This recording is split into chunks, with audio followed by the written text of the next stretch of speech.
Les habla la doctora Esther Chirinos, internista, reumatólogo, doctora en ciencias médicas y miembro del grupo Foro Taller Medicina basada en la evidencia.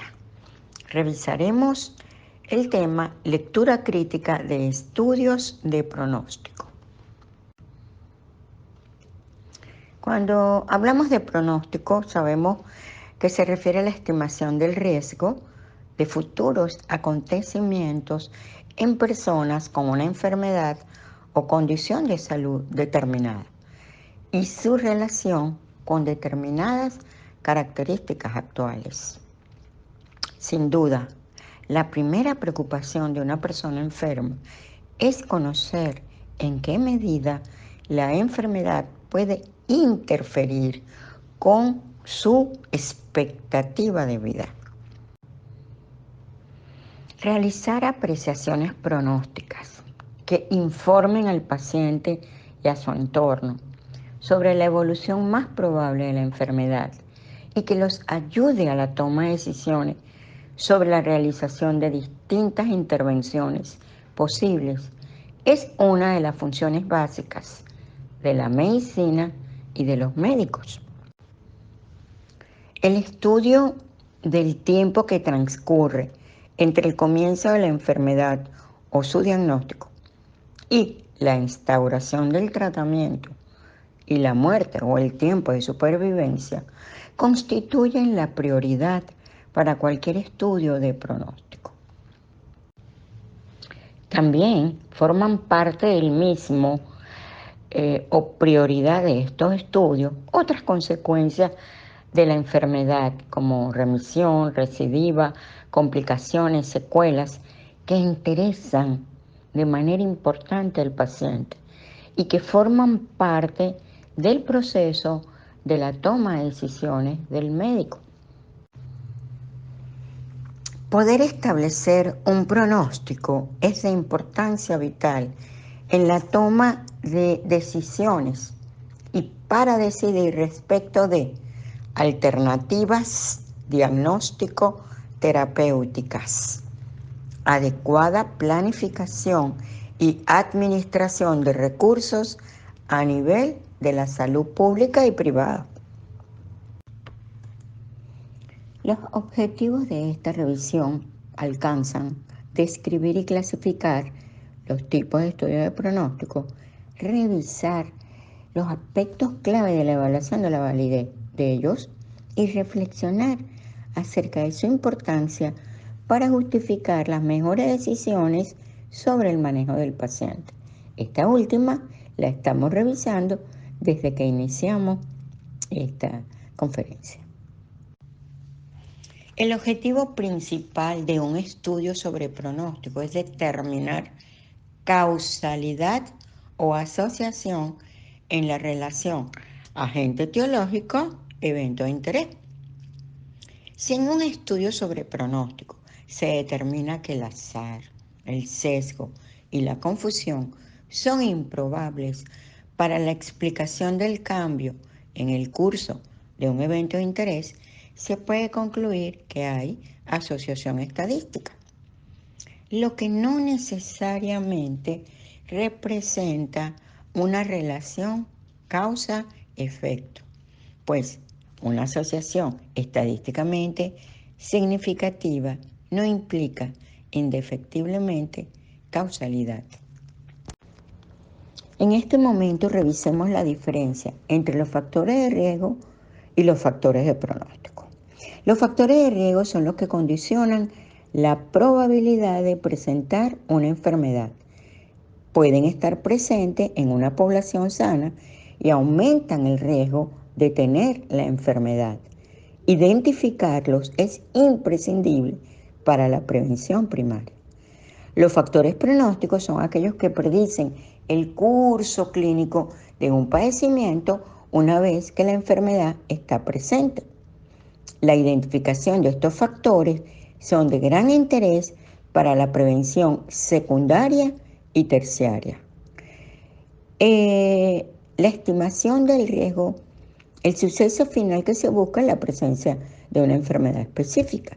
y en la estimación del pronóstico, el suceso final como elemento de interés es la muerte, la recurrencia del proceso, la invalidez, las complicaciones. Estos factores no son modificables. Hay factores de riesgo, por ejemplo aquí la edad, la presencia de hipertensión, el sexo masculino, que cuando aparece la enfermedad coronaria, a su vez son factores pronósticos para la presencia o no de muerte por dicha enfermedad. Revisen esta tabla que les acabo de colocar con calma.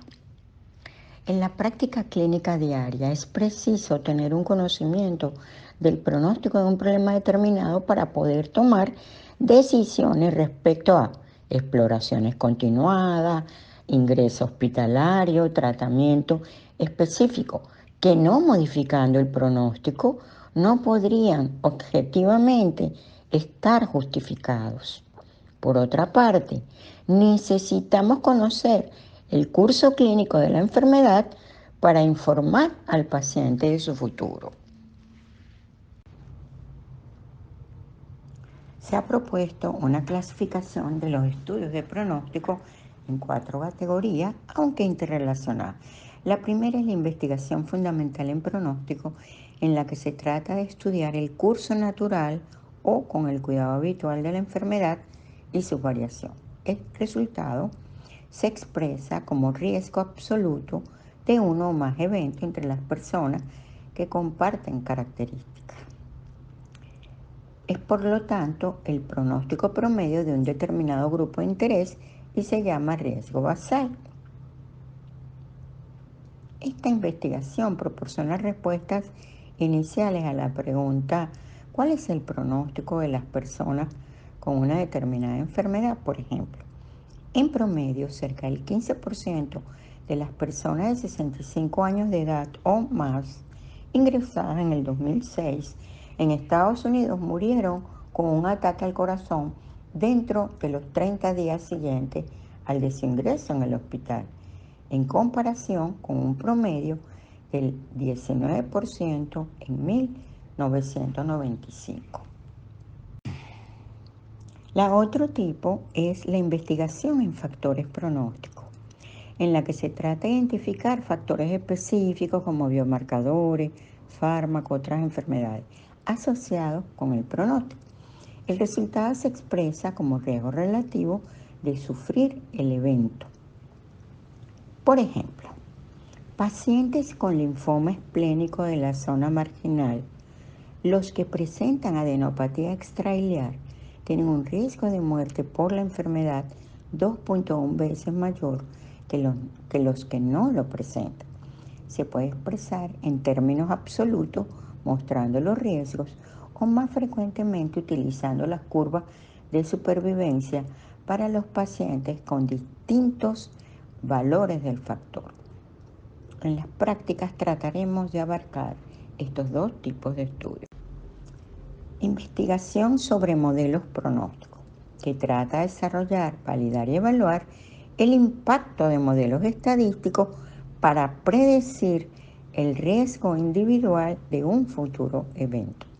El uso de los modelos pronósticos para hacer predicciones individuales es mucho más preciso y preferible a la creación de grupos de riesgo, aunque los grupos de riesgo pueden informar para opciones de tratamiento y permitir la estratificación por riesgo de la gravedad en los ensayos controlados.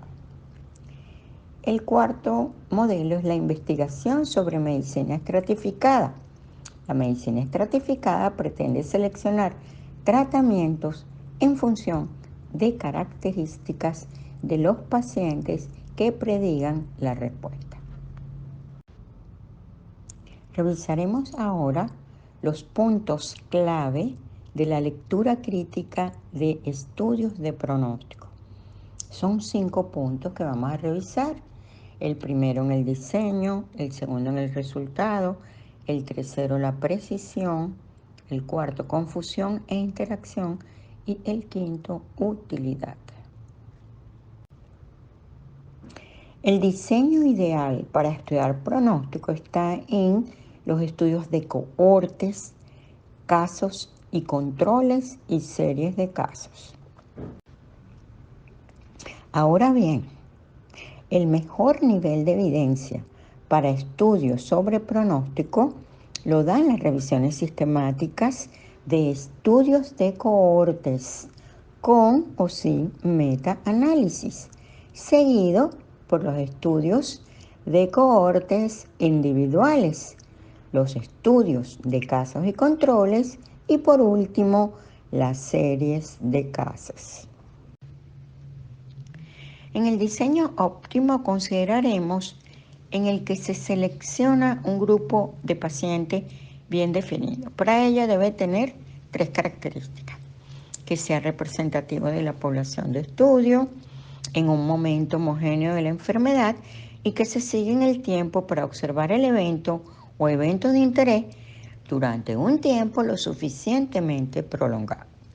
Que un grupo de pacientes esté bien definido y sea representativo de la población de interés depende de la pregunta de investigación.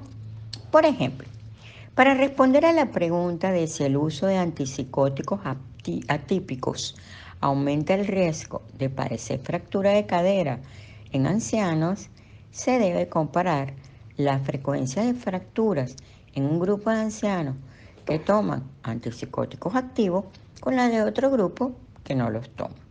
Ahora bien, este grupo puede estar formado por ancianos que no tomen antipsicóticos o por ancianos que tomen otro tipo de antipsicóticos.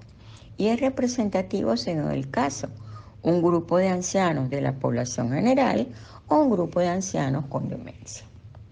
Otro elemento clave para la validez de estos estudios es que en el comienzo del seguimiento los pacientes se encuentren en un momento homogéneo de la enfermedad. Es fácil entender que si, por ejemplo, se quieren estudiar factores pronósticos para pacientes infectados por VIH, daría lugar a errores, efecto cohorte, introducir en la cohorte pacientes naïf, es decir, que no hayan recibido ningún tratamiento antirretroviral junto con pacientes multitratados. Otro elemento clave que condiciona a todos los demás es la elección del evento, que puede ser la muerte, remisión, recidiva, rechazo de trasplante, aparición de la enfermedad. El artículo debe tener una definición clara y precisa del evento o eventos de interés. Por ejemplo, si fuera muerte, especificar si es por todas las causas o por alguna causa específica. Si fuera recidiva, cómo se determina, si clínica, radiológica o histológicamente. El lector crítico debe considerar la pertinencia y relevancia de todas estas definiciones. Otro elemento clave es la forma en que se han recogido las variables, con procedimientos homogéneos y estandarizados, muy relevante en estudios retrospectivos y multicéntricos, sobre todo en aquellas que tengan elementos subjetivos, dolor, calidad de vida, o que necesiten interpretación de pruebas de imagen, o que tengan complejidades técnicas como las pruebas de laboratorio. Estos procedimientos deben garantizar la independencia, el enmascaramiento respecto al evento y al factor. Por último, analizaremos el tiempo de seguimiento, que debe ser suficiente para que se pueda observar el número de eventos necesario de acuerdo a la potencia estadística preestablecida. Esto depende de la naturaleza de la enfermedad y la frecuencia del evento estudiado. Por ejemplo, un periodo de seguimiento de 5 años puede ser apropiado para el estudio de la supervivencia en muchas de las variedades de cáncer, pero claramente insuficiente para valorar la supervivencia de enfermos en tratamiento sustitutivo por insuficiencia renal. Por el contrario, un seguimiento de 30 días es adecuado para estudiar la supervivencia a un episodio agudo de tromboembolismo pulmonar. En aquellos estudios que precisen un tiempo de seguimiento largo, hay que prestar atención a la posible pérdida de pacientes y sus causas. Hasta ahora hemos revisado en los estudios de pronóstico 3 de estas 4 características que están visualizando. Pasemos ahora a lo que debemos evaluar en el resultado o medición de desenlaces. Revisaremos la anatomía de los artículos de pronóstico. Las investigaciones médicas que evalúan el pronóstico y la supervivencia usualmente tienen la siguiente estructura. Primero, una mención específica del evento de interés que se desea pronosticar y de los factores que el investigador cree que están asociados con dicho evento, advirtiendo que en los análisis de supervivencia el desenlace o variable dependiente es realmente el tiempo para el evento, no el suceso mismo, el tiempo para el evento. Segundo, descripción de las características clínicas de la población que se va a estudiar, con sus variables demográficas, clínicas, paraclínicas y comorbilidad. Tercero, una descripción exacta del tiempo que se va a medir y del momento en que se va a comenzar a contar. Los análisis o investigaciones de pronóstico que incluyen pacientes en diferentes puntos de inicio de la observación son propensos a sesgos, porque los pacientes que se diagnostican tempranamente por cualquier causa van a tener en apariencia una mediana de supervivencia mayor que los diagnosticados tardíamente, independiente del tratamiento al cual se sometieron. Cuarto, explicación completa de la información censurada y no censurada.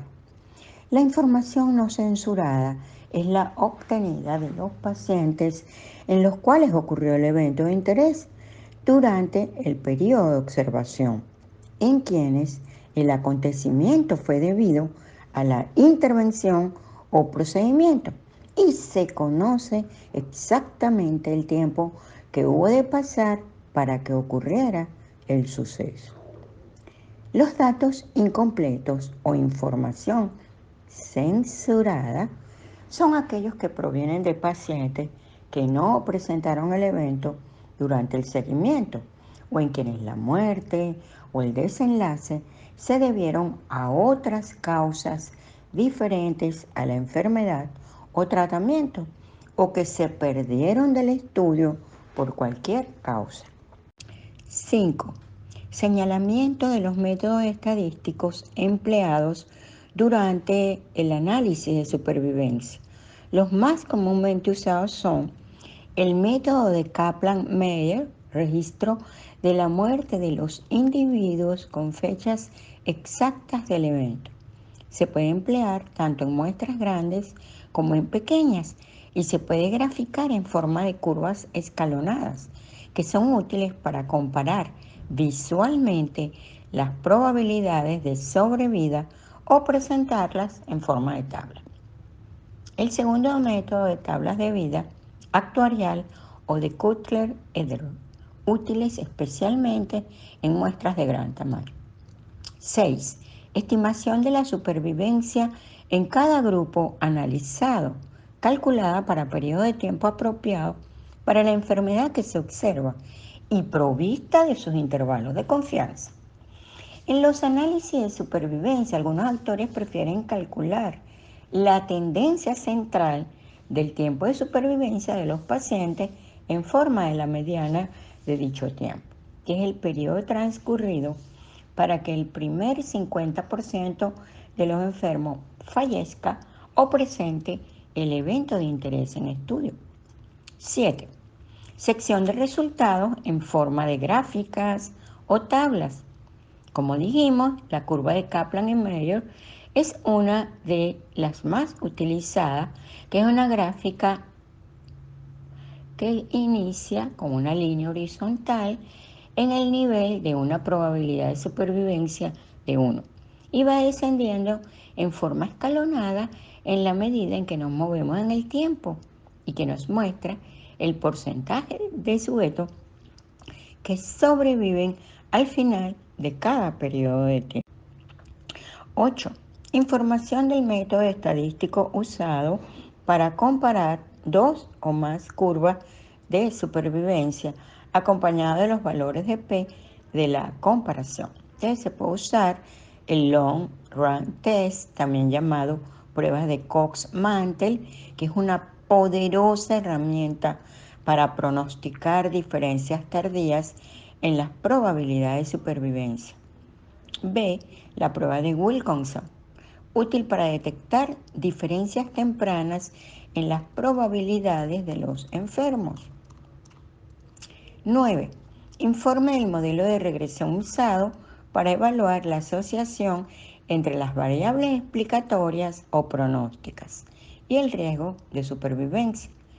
El análisis de regresión de Cox, lo vamos a escuchar muchísimo, es una de las técnicas más usadas para estimar los efectos de un tratamiento en la supervivencia de los enfermos, luego de ajustar el efecto de otras variables explicatorias de la evolución, permitiendo a los clínicos elaborar una ecuación o modelo de la enfermedad y sus variables pronósticas, muy utilizada.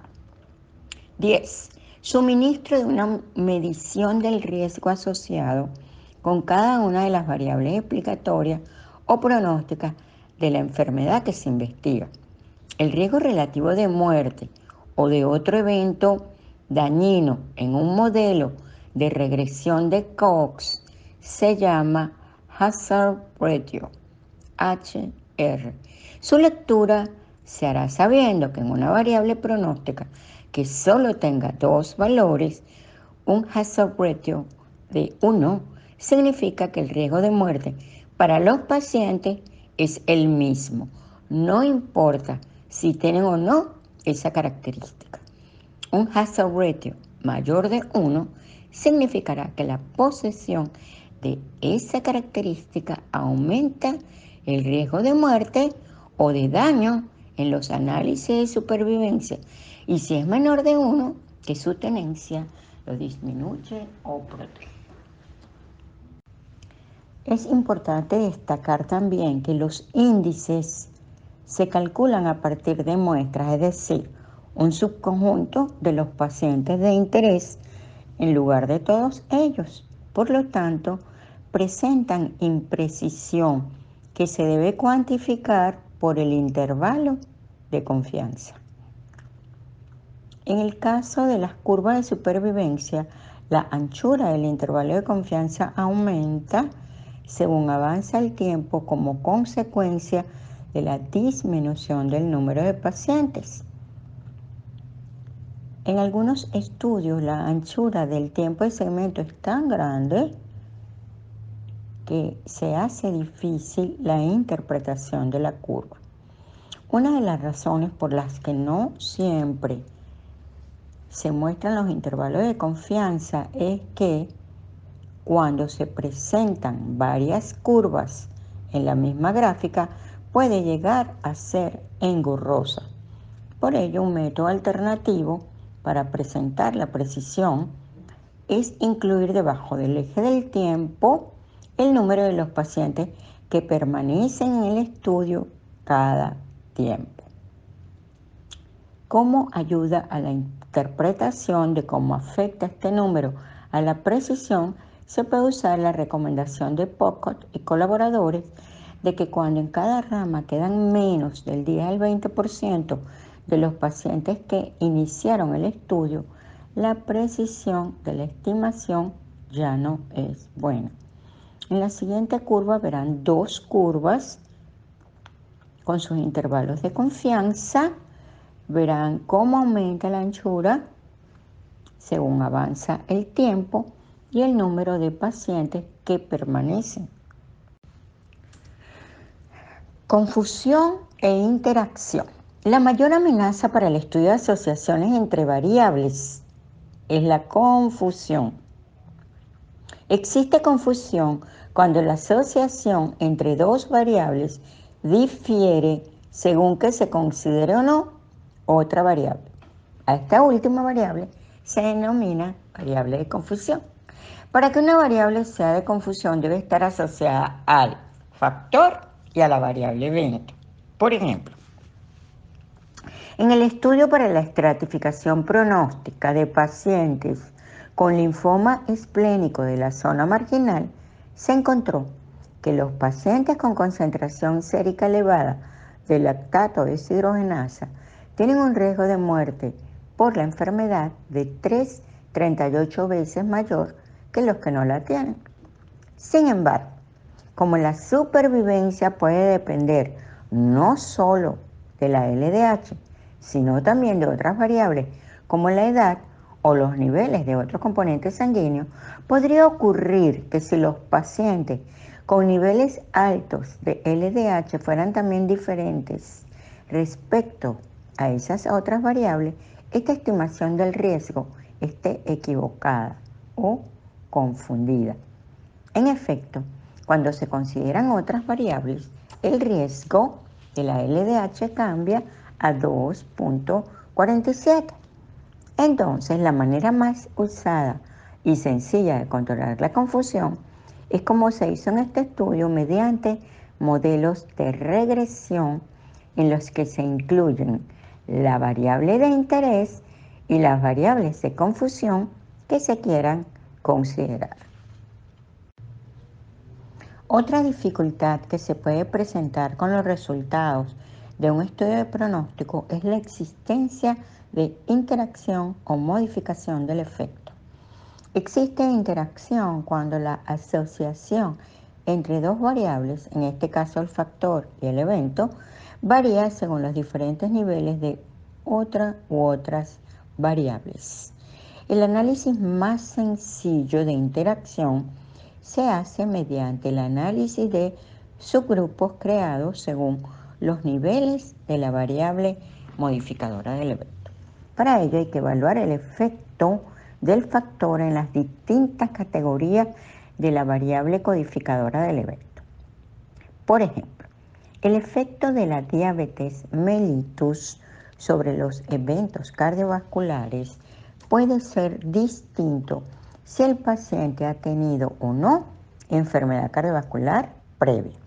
Si fuera así, el efecto de la diabetes debería de ser mostrado no como un riesgo, sino como dos, uno para los pacientes con enfermedad cardiovascular previa y otro para los pacientes sin enfermedad cardiovascular previa. Se dice que hay interacción entre la diabetes y la enfermedad cardiovascular o que la enfermedad cardiovascular modifica el efecto de la diabetes. Esta manera de analizarlo, muy utilizada, presenta dos dificultades. Está restringida a variables modificadoras categóricas, es decir, no es posible realizarla para variables continuas y no cuantifica estadísticamente si los efectos son distintos. Para evaluar estadísticamente la interacción entre un factor y una variable modificadora del efecto, se suelen usar modelos de regresión, en los que se incluyen como variables independientes el factor, la variable modificadora y el producto de las dos anteriores. El objetivo de la investigación en factores pronósticos es obtener aquella que permita informar al paciente y a su entorno sobre la evolución más probable de la enfermedad y que ayude a la toma de decisiones sobre la realización de distintas intervenciones terapéuticas. Y lo otro importante es que es útil para estratificar pacientes en los ensayos según su pronóstico ideal. También nos permite controlar por factores pronósticos, estratificar. Por ejemplo, cuando estudiamos estado marital y cáncer de mama, El riesgo relativo que generalmente se comunica va a estar ajustado por factores demográficos, por factores en relación al tumor y por factores en relación al tratamiento, para asegurar que su valor pronóstico se añade al de otros factores. Con las técnicas genéticas se está proponiendo una gran cantidad de nuevos marcadores pronósticos. De los que conviene evaluar se añaden y cuánto valor pronóstico añaden a los anteriores. Entonces, la estimación ajustada por factores conocidos, se han desarrollado técnicas específicas para hacer estas evaluaciones. Los estudios sobre pronóstico proporcionan información sobre cuál puede ser el futuro del paciente o de la enfermedad, permitiendo en ocasiones adecuar el esfuerzo diagnóstico o terapéutico a cada situación en función de los posibles riesgos y beneficios. Siempre tendremos esta pregunta que viene desde nuestra conciencia o de los pacientes o los familiares. ¿Es grave, doctor? Entonces debemos tener en cuenta que no siempre se puede curar y muchas veces lo único que podemos hacer es acompañar y aliviar lo que podamos ante el anuncio de graves secuelas o de la muerte.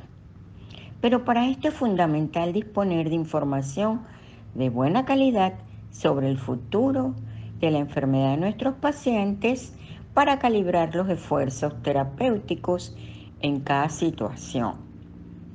Y para ello los estudios de pronóstico son maravillosos. Preguntas sobre validez de un estudio pronóstico.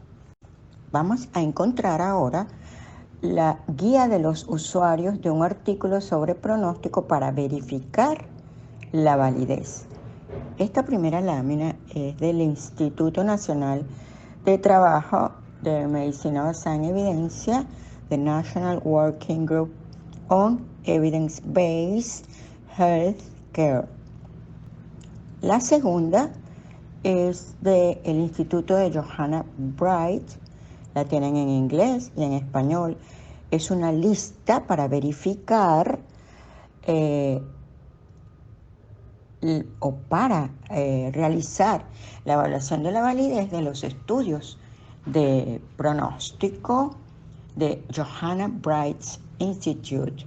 Lo tienen en inglés y en español. Y lo utilizaremos en la clase de práctica. Estas tres láminas es para simplemente recordar cómo hacemos las tablas de 2x2 en los estudios que utilizan riesgo relativo, en los que utilizan odds ratio, y recordar que los análisis de supervivencia se han convertido en una herramienta imprescindible en la investigación biomédica y en los estudios de pronóstico. Un elemento central para entender e interpretar estos métodos es el concepto de la razón de tasas instantáneas o hazard rate. Nos interesa en particular que se entiendan. Los resultados se obtienen al aplicar un programa informático convencional para hacer un análisis de regresión de Cox que nos da esta tasa instantánea. Y recordar que cuando los resultados se obtienen de estratificación, de factores de riesgo, de factores de confusión, de tratamientos estadísticos complejamente elaborados, no es muy fácil realizar estas tablas de 2x2 y en ocasiones no es recomendable. Quiero agradecerles la atención prestada y estoy atenta a todas sus dudas, a todas sus preguntas. Muchas gracias.